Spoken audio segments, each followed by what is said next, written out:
Salut à tous, donc aujourd'hui on se retrouve pour une toute nouvelle vidéo. Donc aujourd'hui, petite vidéo pour vous présenter mon nouveau record personnel sur 10 km. Donc samedi soir, donc là on est lundi matin, donc je tourne cette vidéo juste quelques jours après, histoire de vraiment me rendre compte de ce que j'ai réalisé. Donc j'ai participé à la course Yes We Run Courbevoie 2024 samedi soir. Et donc mon ancien record sur 10 km était de 36 minutes et 50 secondes. Donc j'ai d'ailleurs fait une vidéo sur cette performance. Donc c'était pendant les 10 km du Bois de Boulogne. Donc n'hésitez pas à aller la regarder si vous ne l'avez pas vue. Et donc mon nouveau record que j'ai réalisé là est de 35 minutes et 5 secondes. Donc j'ai battu mon ancien temps de 1 minute 45, sachant que c'était en avril, donc en l'espace de 5-6 mois, j'ai explosé mon record. Honnêtement, j'arrivais pas forcément à m'en rendre compte samedi soir quand j'ai fait la performance, mais aujourd'hui, avec un peu plus de jours de recul, je me rends compte que un truc de ouf à quel point j'ai progressé. Car mon ancien record avant celui du Bois de Boulogne, c'était de 38 minutes et 40 secondes, donc c'était pendant les 10 km de la Tour Eiffel. Donc en l'espace de un peu moins d'un an, j'ai gagné quasiment 4 minutes sur mon temps en 10 km, sachant qu'entre-temps, j'ai fait le marathon et que je me prépare là actuellement pour le semi-marathon de Boulogne-Billancourt. Donc je vous mettrai à l'écran les récapitulatifs des kilomètres, quelques vidéos et images que mes proches ont pu prendre durant cette course. Mais voilà, je voulais tout simplement faire une petite vidéo pour parler de ça, dire comment je me suis senti pendant la course, parler un peu du parcours. Et donc voilà, n'hésitez pas à vous installer tranquillement et je vais tout de suite commencer.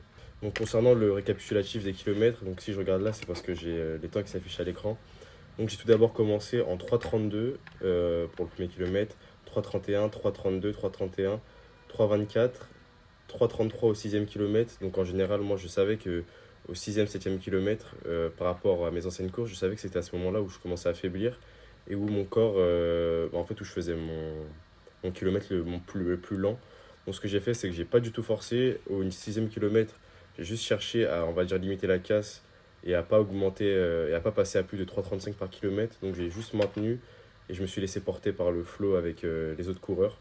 Au septième kilomètre, 3,32 et ensuite au huitième kilomètre, 3,31, 3,28 et 3,27. Donc au final, la stratégie que j'ai mis en place de, on va dire, ralentir un peu au sixième, septième parce que je savais que c'était mon moment de difficulté, ça m'a permis ensuite de réaugmenter en intensité et en vitesse, donc notamment en passant à 3,28 et 3,27 pour le dernier 10 km.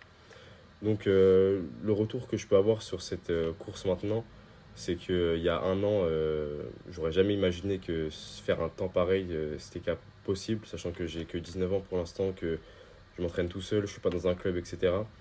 Et en fait, ça me met énormément d'ambition pour la suite.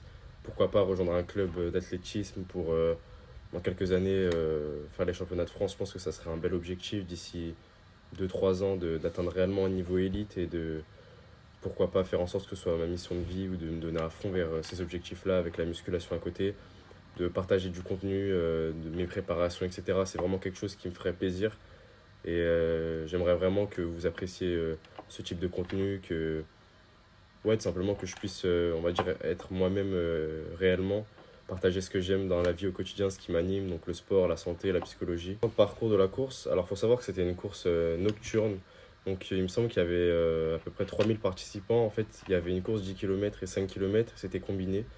Donc pour ceux qui faisaient 10 km, il fallait faire 2 fois le parcours.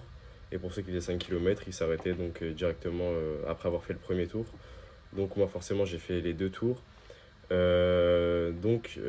Durant la course, je me suis mis avec deux autres coureurs qui étaient à mon rythme à peu près, donc 3,30 par kilomètre.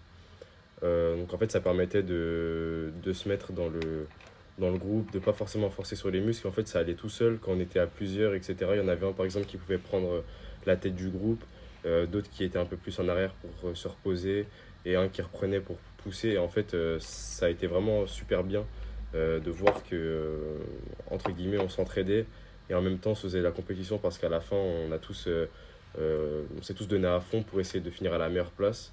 Mais donc voilà, ça a été un beau moment de voir, on va dire, de la solidarité entre sportifs. Et c'est ça, moi, la mentalité que j'aime dans le sport, c'est le respect, le partage. Et de voir qu'au final, on est tous là pour la même chose et qu'on n'est pas là à se faire la guerre ou à essayer de, de se tirer vers le bas, tout simplement. Donc le fait de voir que le contenu que je peux proposer, ça plaît et que on va dire, ça peut aider des gens à avoir de l'ambition, à se donner à fond dans leur projet. Ça serait réellement quelque chose qui me plairait et dans la suite, j'aimerais vraiment aider n'importe quelle personne à s'améliorer, que ce soit des hommes, des femmes, à se tirer vers le haut, à changer leur mentalité, à croire en eux.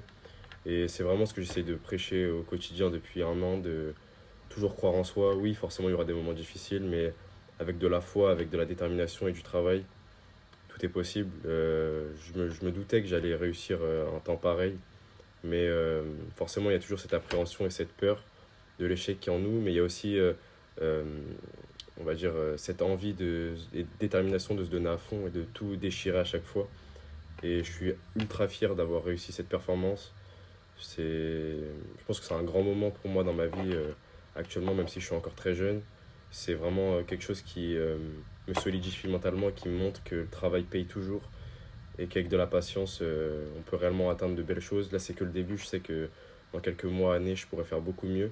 Et je ne suis pas encore satisfait, mais je suis fier de moi. Et c'est ça que je voulais partager aujourd'hui.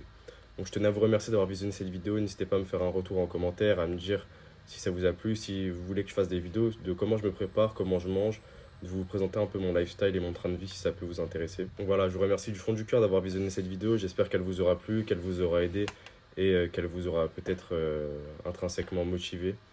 Et voilà, moi je vous dis à bientôt. Je vais essayer d'être plus actif, de faire des vidéos à la salle de sport, de montrer un peu mes entraînements, mon évolution physique, etc. Et n'hésitez pas à commenter, à me faire un retour. Prenez soin de vous, on se revoit très vite. J'étais solo dans le bar, c'est que mon cœur bat pour la guerta. Devant les gens, il capent, man, il a pas werda. Faut 2 jambes pour conduire sur un overboard. Fin Dieu, là celui-là il s'est trompé de porte. Fac de droit, mais la fini escorte. Phineas Ferb, la fini à 6, il a fait midi 22. Faut que t'y believe un peu, allume une peu s'il faut. J'ai cru que m'en fait, j'ai eu faux. Beaucoup de balles.